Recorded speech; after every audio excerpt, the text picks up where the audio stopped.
My name is Marilyn, and I work as an editor at a large publishing house in the city.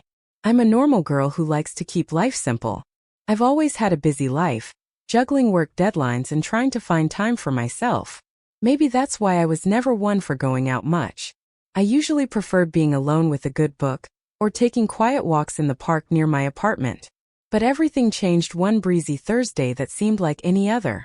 I was listening to a podcast and walking through the park, lost in my own world. The park was full of life, children running everywhere, people walking their pets. Suddenly I got distracted and out of nowhere, a guy on a bike almost ran me over. "Watch out!" he yelled, swerving just in time. His voice was sharp and clearly annoyed. "I'm so sorry," he said quickly as I took off one of my earbuds.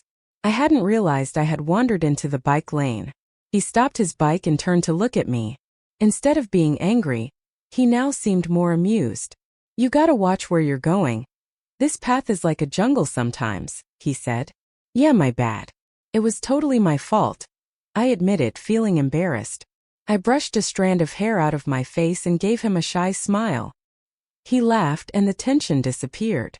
"I'm Peter," he said, extending his hand. "Marilyn," I replied, shaking his hand. His grip was firm and confident. "Marilyn, are you always this distracted? Or is it just my charm?" Peter asked with a playful smile that made me laugh. "It's just been a long week at work. My brain is already in weekend mode," I replied, shrugging. "That's fair. I was just about to grab a coffee at that place over there," he said, pointing to a small cafe on the edge of the park. "Wanna join me? Consider it a peace offering for almost knocking you down." I thought about it for a moment. He seemed nice and honestly I could use a coffee. "Sure, why not? I could use a good coffee story," I said as we walked towards the cafe. Peter was easy to talk to. He told me about his job at a car sales company, and how he spent his weekends biking or hanging out with friends. He wasn't originally from the city. He'd moved because he thought there were more opportunities here. "You know, big city dreams and all that," he said with a smile. I also shared a bit about myself. I told him how much I loved books and how I had turned that passion into my career. "It's better to be stuck in a cubicle doing something you love, don't you think?" I added. When we got to the cafe, we ordered our coffees and waited. I realized how comfortable I felt around him.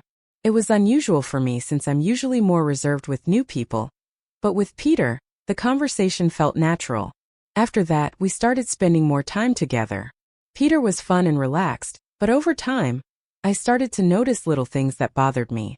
At first, they were minor comments, nothing serious but enough to make me think. One Thursday, we went out to dinner and the topic of careers and family came up. It was just casual talk, or so I thought. "How's the book world treating you?" Peter asked as he took a sip of his beer. "Busy as ever. Deadlines don't stop for anyone," I replied, stirring my salad. "Yeah, I get that, but you don't want to do that forever, right? Eventually you'll want to settle down, maybe work less," he said, sounding casual. I paused with my fork halfway to my mouth. "Actually, no, Peter. I love what I do. I don't see myself giving it up anytime soon or really ever." Peter shrugged. "Sure, but what happens when we have kids? Wouldn't you want to be home more?" His question caught me off guard. "Sorry," I responded with a nervous laugh, trying to buy some time. "No, nothing. You're right. I was just thinking out loud," he said, also laughing a little. Even though I tried to ignore the discomfort I felt, that comment stayed with me. A couple of weeks later, Peter invited me to dinner with his parents. I thought it was a good idea, a sign that things were getting serious. I was nervous but also hopeful. When we arrived at his parents' cozy house in the suburbs, his mom, Mrs. Dillon, greeted me warmly. "Marilyn, it's so nice to finally meet you. Peter has told us so much about you," she said, giving me a hug. "Thanks for inviting me, Mrs. Dillon. It's a pleasure to meet you too," I replied with a smile. Dinner started well. Everyone was polite, and the food was delicious. But then Mrs. Dillon started talking about family and marriage. "You know, Peter has always been the responsible one," she said as she served herself more potatoes. "We've always told him how important it is to find a good girl who knows how to manage a home." Peter's dad nodded in agreement. "Absolutely, it's all about building a solid foundation. A man provides and a woman takes care of the home. I looked at Peter expecting him to say something, but he kept his head down, focused on his food. Mrs. Dillon continued.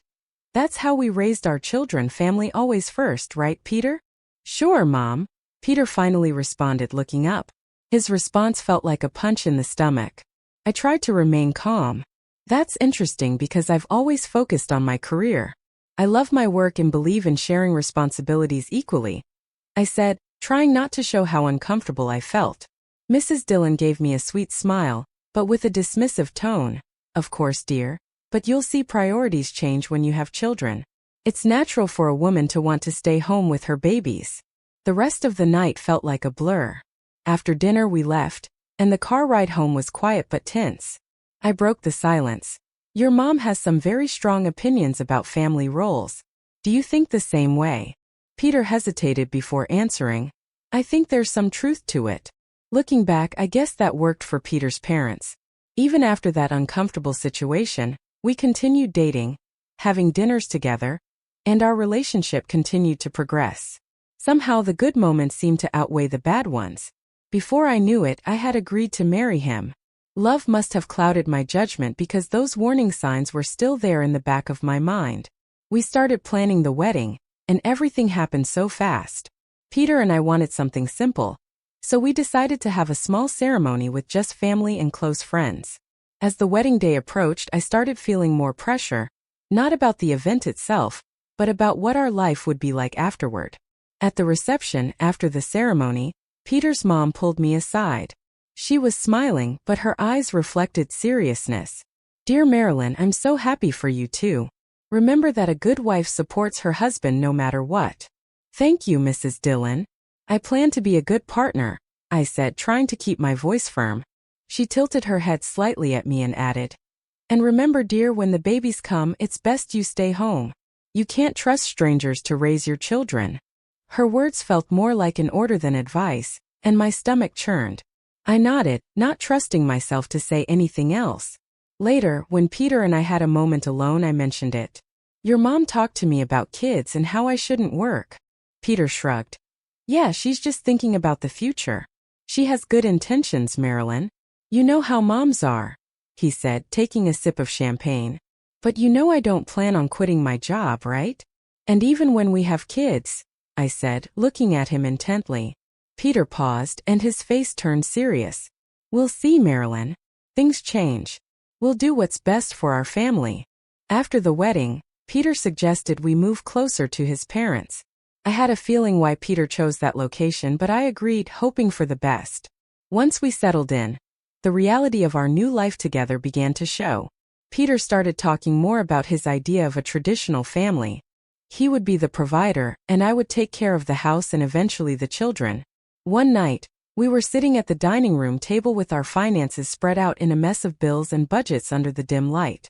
I tried to explain that it was best if we both kept our jobs, especially with how unstable the economy was. Look at these numbers, Peter. With both of our incomes, we're not just surviving, we're saving. It doesn't make sense for me to quit my job, I said, pointing at the spreadsheet. Peter shook his head and pushed the papers away. It's not just about the money, Marilyn. It's about having a real family life like the one my parents had. I sighed, feeling frustrated. But that's the past, Peter. Things are different now. We both need to contribute. He didn't seem convinced, and the conversation ended in an uncomfortable silence. Things got more complicated with his mom, Mrs. Dillon, living so close. She would stop by the house all the time, often unannounced. Each visit came with a new critique about how I was managing the house. One afternoon, I was checking work emails when she walked in without even greeting me.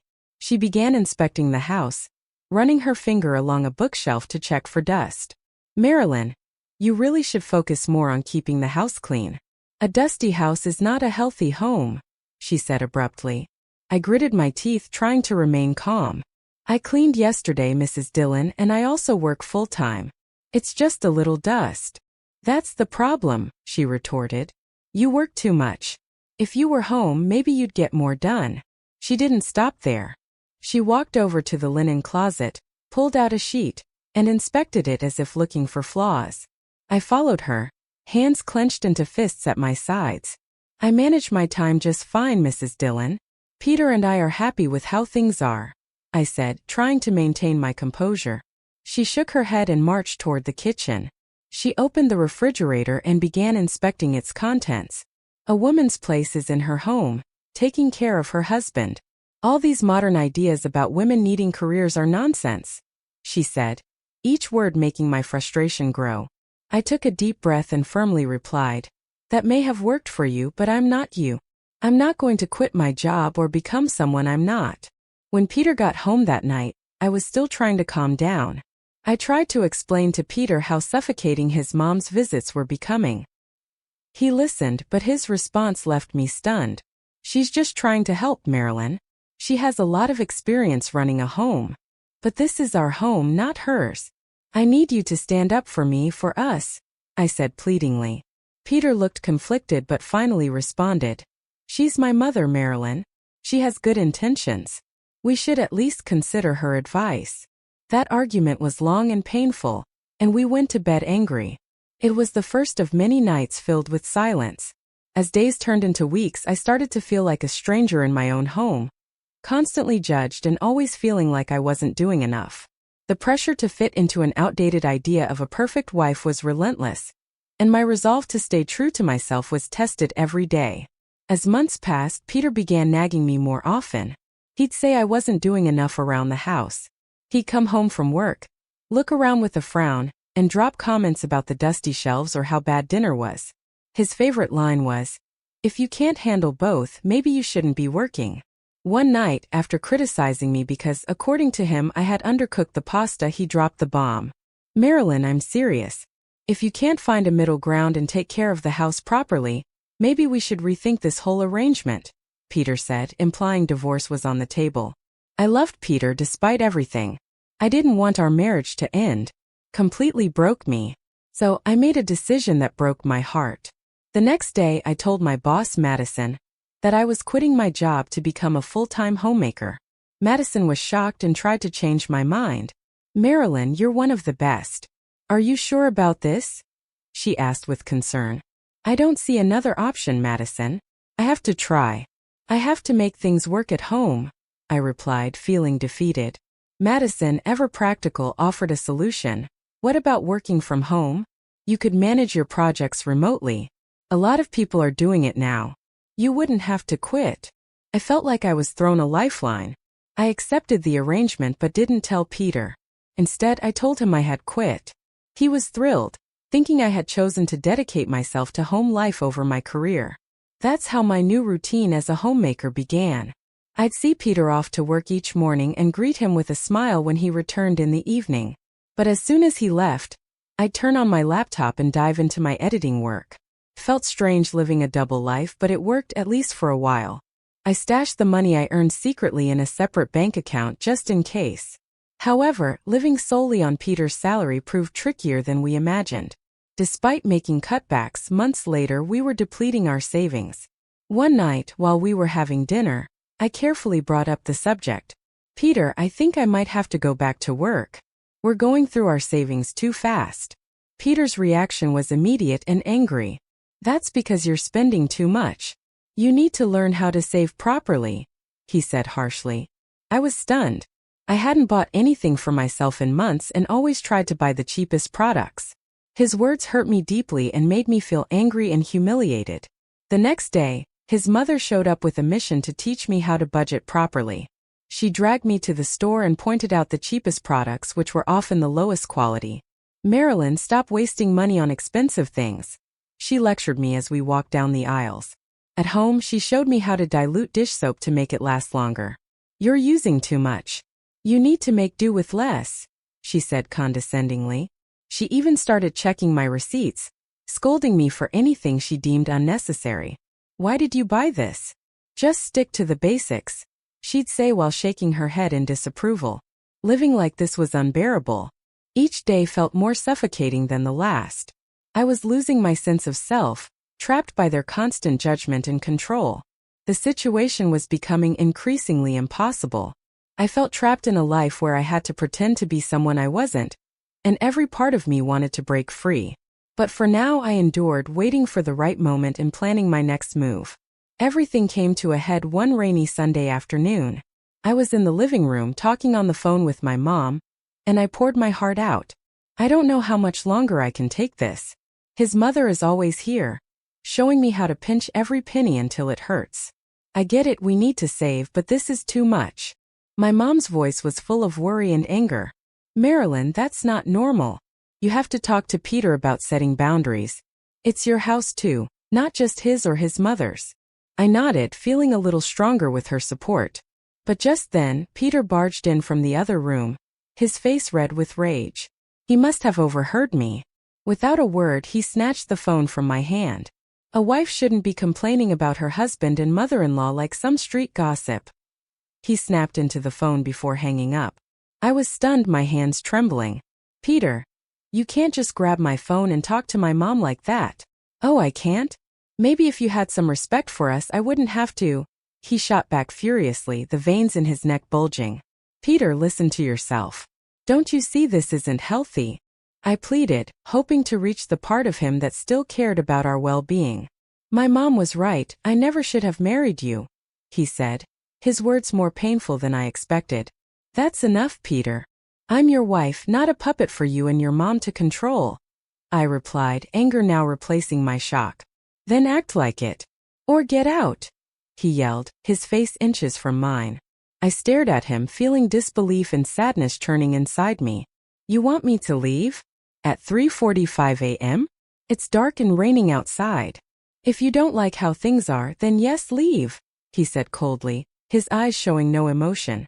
At that moment, I realized that nothing I said would change his mind or the situation. Trembling, I grabbed a few essentials, my laptop, some clothes, and my phone. It was clear I had to go. I then reached for my purse, but Peter was quicker. He grabbed it before I could, holding it out of reach. You think you're leaving with this? I earned this money, not you, he said. Fine. Keep it, I replied, my voice hollow. I couldn't believe this was happening. I called a cab and stood by the door, my heart pounding, waiting. When the cab arrived, I stepped out into the cold, rainy night. The rain instantly soaked me, but I didn't care. I climbed into the car, and as we drove away, I looked back at the house, a place that was supposed to be our haven, now just a memory filled with pain and disappointment. The cab dropped me off at my friend Sarah's apartment. She didn't ask any questions, just hugged me and led me inside. I collapsed on her couch, exhausted and emotionally drained. I spent the rest of the night talking to Sarah, pouring out my frustration and heartache. She listened patiently, offering words of comfort and support. Later, I drifted off to sleep on her couch, wrapped in a blanket. The next morning, I woke up feeling disoriented. It took me a few moments to remember the events of the previous night. I looked around Sarah's apartment, grateful for her friendship and the safe haven she had provided. I knew I couldn't stay there indefinitely, so I started looking for a place of my own. A few days later, I found a small apartment in a quiet neighborhood. It wasn't much, but it was a fresh start. I packed my belongings and moved in, feeling a sense of relief wash over me. I was finally free from the suffocating environment of Peter's family home. I could breathe again. In my new apartment, I curled up on the unfamiliar bed and felt a wave of relief. Even amid the chaos, despite everything, I hadn't quit my job and had my secret savings account, something Peter didn't know about. It was my safety net now. When dawn began to peek through, I got up. I hadn't slept much, but I knew what I had to do. Today was the day I would reclaim my life. I had an appointment with a lawyer to discuss the divorce proceedings. It felt surreal, like I was living someone else's life. The lawyer's office was a quiet, unassuming place tucked away between old brick buildings. Inside, Mr. Richard, my lawyer, was straight to the point. Let's get down to business, he said as soon as I sat down. You're here to file for divorce, correct? Yes, I replied, surprised by how firm my voice sounded. I can't go back to how things were. He nodded, his expression serious. All right, I'll need all the details, accounts, properties, everything you need resolved. We spent the next hour going over everything. Mr. Richard explained the legal process, what to expect, and what my rights were. He was very thorough, making sure I understood each step before preparing the necessary documents. Finally, he handed me a sealed envelope. "You'll need this to serve your husband," he said.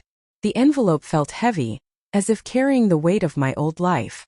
But with those divorce papers in hand, I was ready to move on. I returned to the apartment I used to share with Peter. He was still asleep, probably tired from the night before. The place felt different as I packed my things. Each item I put in my bag felt like closing another chapter of our shared life. By the time I finished, Peter was awake and walked into the kitchen. His hair was messy, and he looked confused when he saw my bags by the door. "What's going on?" he asked, rubbing his eyes. I didn't have much to say. There wasn't much left to say. Instead, I handed him the envelope. "These are for you," I said, my voice quiet, though I felt nothing. Peter opened the envelope and frowned as he read the papers. "Divorce?" he said in a tone filled with disbelief. Then he laughed bitterly. "You think you can just leave, and everything will be all right?" He glared at me, his eyes cold. "Come back when you're ready to apologize, and maybe I'll consider taking you back. But remember, you'll have to listen to my mother from now on." The absurdity of his words almost made me laugh, but I held back. "I'm not coming back, Peter. I'm done." "We're done," I said, walking out of the apartment. The air felt different, fresher, lighter, almost hopeful. I went straight to the small apartment I had rented a few days prior. It wasn't grand, but it was mine, a place where I could start anew. Each step I took felt heavy but right. A few weeks after moving out in 2013, I returned to work. I dove headfirst back into the world of deadlines, author meetings, and manuscript revisions. My days became full, and being back in the office surrounded by my colleagues, the buzz of a fast-paced job rekindled something in me I thought I'd lost. I thought the routine of juggling so much would be draining, but it gave me a sense of purpose again. Over time, I reconnected with old friends, people who knew me before Peter. We'd go out for drinks after work, have dinner together on weekends, and laugh a lot in their company. I started feeling like myself again. Their banter reminded me of parts of me that had been buried for so long. Then, a few months later, I received an unexpected call. It was Peter. His voice sounded awkward with a hint of desperation. "Hey, I got laid off. Things are pretty tough," he began, stumbling over his words. I was thinking, maybe you could help me out financially. Peter's words hung in the air. The request felt audacious and insulting, considering everything we had been through. Then he added, "And maybe we could start over, rebuild. I mean, if you apologize to me and my mom, that would show some commitment." His voice sounded hopeful but uncertain. I couldn't help but laugh at the absurdity of his proposal. After everything that had happened, it was just too much. "Do you really think I would go back to supporting you and your mom after everything you did? Now that you're out of a job, all your supposed principles don't seem to matter anymore," I said with more bite than I'd intended. There was a pause on the other end of the line, and then he asked, "So that's a no?" "Peter, I'm doing fine, very well, and frankly, I'm enjoying my freedom too much to give it up again," I replied, making it clear that this was the end. "I hope you figure things out, but you won't be doing it with me." I hung up and felt a surge of empowerment. Peter's call was ridiculous, but it reminded me of something important. I was free now, truly free, and no amount of pleading or promises could change that.